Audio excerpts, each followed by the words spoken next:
L'autre accord cadre, celui entre l'Iran et les États-Unis, est-il fragilisé? Des échanges de tirs ont eu lieu entre les deux camps qui s'accusent mutuellement de violation de trêve. Bonsoir Elisabeth Guedel, vous êtes notre correspondante à New York. Est-ce que ça remet en cause le cessez-le-feu?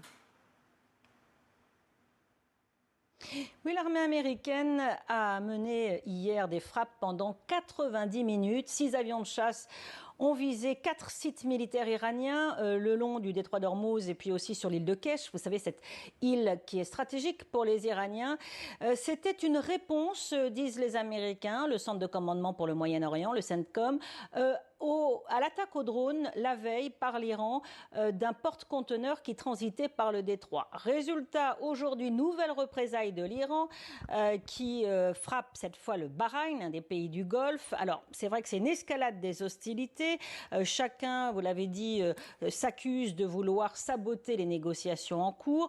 Mais fondamentalement, ni Washington ni l'Iran a l'appétit de revoir un retour de la guerre ouverte. C'est en tout cas l'analyse qui est faite ici. Les États-Unis et l'Iran ont cherché, après le conflit, au moment de la signature du protocole d'accord, à montrer que chacun était gagnant en fait dans cette histoire. Donc ça amène à tester les limites rouges de chacun et de l'un et de l'autre.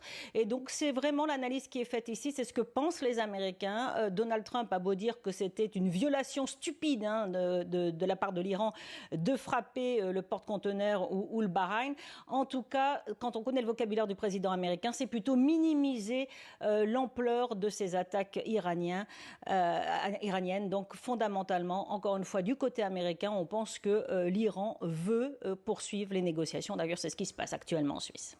Elisabeth Guedel en direct de New York, merci à vous.